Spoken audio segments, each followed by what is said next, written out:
అందరికీ నమస్కారం అండి. శైలజ వినిపించే కథల ఛానల్కు స్వాగతం. ఈరోజు మనం మాచిరాజు కామేశ్వరరావు గారు రచించిన ముసుగు మనిషి అనే కథను విందాం. ఈ కథ ఫిబ్రవరి 1994 చందమామలో ప్రచురింపబడింది. కొండాపురం కొమరయ్యకు కొత్తగా పెళ్ళయింది. భార్య భానుమతిని బాడుగ బండిలో కాపరానికి తీసుకువస్తూ దారిలో ఒక ఏరును సమీపించగానే బండిని ఆపమని కిందికి దిగాడు. ఆ సమీపంలో ఒక పాతకాలపు పెంకుటిల్లు ఉన్నది. ఇంటి చుట్టూ ఉన్న కూరగాయల తోటలో తిరుగుతూ కోసిన కాయలను ఒక బుట్టలో వేస్తున్నారు ఇద్దరు మరుగుజు దంపతులు. వాళ్లను చూసి కొమరయ్య తనలో తాను నవ్వుకుంటూ బండి ఎక్కడం చూసి భానుమతి, పాపం ఆ మరుగుజులను చూసి నవ్వుతున్నారా అని అడిగింది. 4 నెలల క్రితం జరిగిన ఒక సంగతి గుర్తుకు వచ్చేలా నవ్వాను. అదేమిటో చెప్పమన్నావా అని అడిగాడు కొమరయ్య. చెప్పండి, ప్రయాణంలో కాలక్షేపంగా ఉంటుంది అన్నది భానుమతి. కొమరయ్య చెప్పడం ప్రారంభించాడు. 4 నెలల క్రితం అతడు ఇదే దారిన వస్తుండగా ఏటికి ఉధృతంగా వరద వచ్చింది. బండివాడు మాట్లాడుకున్న దాంట్లో సగం బాడుగ డబ్బు తీసుకుని వెళ్ళిపోయాడు. ఆ సరికి చీకటిపడి వర్షం కూడా ఆరంభమైంది. కొమరయ్య దాపుల కనిపించిన పెంకుటింటికి వెళ్ళి తలుపు తట్టాడు. ఒక మరుగుజ్జు స్త్రీ తలుపు తీసి, ఎవరు బాబు, ఏం కావాలి అని అడిగింది. ఏరు పొంగడంతో ఇక్కడ చిక్కుపడ్డాను. ఈ రాత్రికి మీ ఇంట్లో కాస్త తలదాచుకొనిస్తారా అని అడిగాడు కొమరయ్య. దానికేం భాగ్యం బాబు అంటూ పక్క గదిలో నుంచి బయటికి వచ్చాడు ఆ ఇంటి యజమాని. అతడు మరుగుజ్జే. కొంత పొద్దుపోయాక మరుగుజ్జు దంపతులు బలవంతం చేసిన మీదట కొమరయ్య వాళ్లతో పాటు భోజనం చేశాడు. మాటల మధ్యలో మరుగుజ్జు భార్య, మా తమ్ముడు తమ్మిరాజు సాయంత్రానికల్లా వస్తానన్నాడు. ఇంత పొద్దుపోయినా రాలేదు, ఎందువల్లో అంటూ కొన్ని రొట్టెలు కూర ఒక పాత్రలో పెట్టి వంటింట్లో దాచింది. ముందు గదిలో కొమరయ్యకు మంచం వేసి లోపల గదిలో పడుకున్నారు మరుగుజ్జు దంపతులు. కొంతసేపటికి అతడికి నిద్ర పడుతూ ఉండగా వీధి తలుపు చప్పుడైంది. ఎవరు అంటూ లేచి కూర్చున్నాడు కొమరయ్య. నేను తమ్మిరాజును అన్నాడు తలుపు తట్టిన మనిషి. కొమరయ్య వెళ్లి తలుపు తీస్తూనే అదిరిపడ్డాడు. ఎదురుగా తళతళ మెరుస్తున్న కత్తితో ఒక ముసుగు దొంగ. ఇంతలో ఎవరు, మా తమ్ముడు గాని వచ్చాడా అంటూ అక్కడికి వచ్చిన మరుగుజ్జు భార్య ముసుగు దొంగను చూస్తూనే కెవ్వుమన్నది. ముసుగు దొంగ చప్పున కత్తిని మరుగుజ్జు భార్య కంఠం కేసి గురి చూసి తన మీదికి దూకబోతున్న కొమరయ్యతో, నువ్వు అడుగు ముందుకు వేశావు, ఈ పొట్టిదాని పీక తెగిపోతుంది, జాగ్రత్త అన్నాడు కర్కశంగా. తరువాత ఆమెను అడ్డు పెట్టుకున్న దొంగ మరుగుజ్జు భర్త ద్వారా పెట్టెలోని నగలు డబ్బు మూట కట్టించాడు.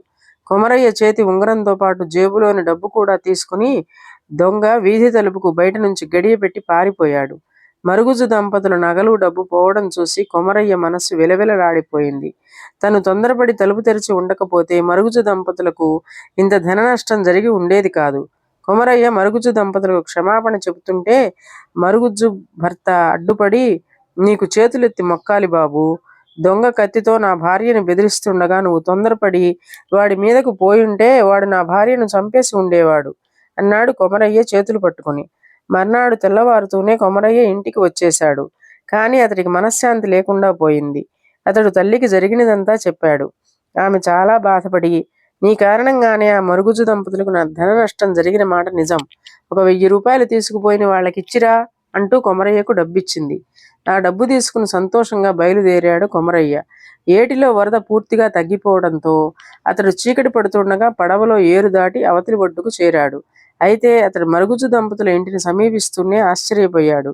ఇంటి బయట ఆనాటి ముసుగు దొంగ తచ్చాడుతున్నాడు. ఒక చెట్టు చాటు నుంచి కొమరయ్య వాణ్ణి గమనించసాగాడు. ఇంతలో పెరటి వైపు నుంచి మరుగుజ్జు భార్య బయటికి వచ్చింది. మళ్లీ దొంగ ఆమెకు ఏ ఆపద తలపెడతాడో అని కొమరయ్య చప్పున ముందుకు వెళ్లబోయేంతలో ఆమె దొంగను సమీపించి రహస్యంగా ఏదో మాట్లాడి ఇంట్లోకి వెళ్ళింది.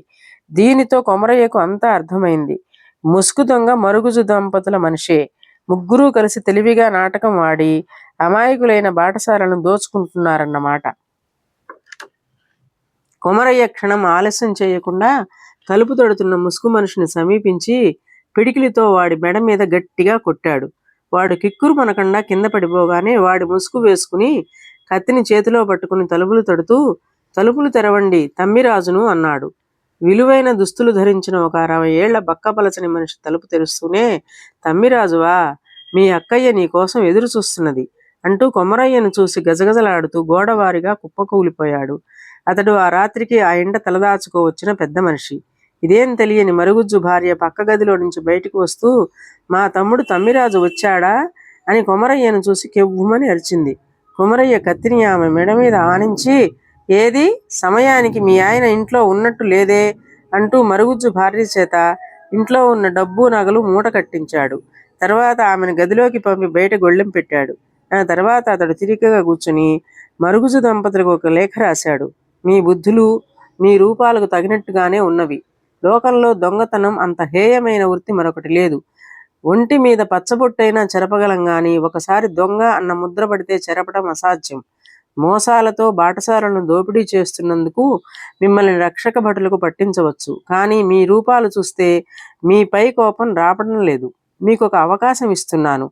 మీ ఇంటి చుట్టూ ఉన్న ఖాళీ స్థలంలో నడుం వంచి కష్టపడితే ఎన్నో రకాల కూరగాయలు పండించవచ్చు. ఆలోచించుకోండి. మీ ఇంట్లో దొరికిన దొంగ సొత్తును ఏ అనాథాశ్రమానికైనా విరాళంగా ఇస్తాను.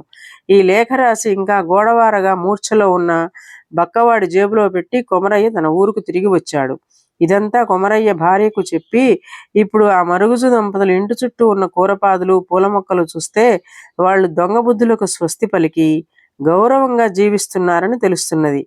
ఇందుకే నేను తృప్తిగా నవ్వుకున్నాను అన్నాడు. మీరు తెలివైన వాళ్లే కాక చాలా సాహసవంతులండి. ఈసారి ఎప్పుడైనా ఇటు వచ్చినప్పుడు ఆ మరుగుజు దంపతులను పలకరించి అభినందిద్దాం అన్నది భానుమతి సంతోషంగా. ఇదండి కథ. ఈ కథ మీకు నచ్చినట్లయితే లైక్ చేయండి, షేర్ చేయండి, కామెంట్ చేయండి, సబ్స్క్రైబ్ చేసుకొని నన్ను ఎంకరేజ్ చేయండి. నమస్కారం అండి.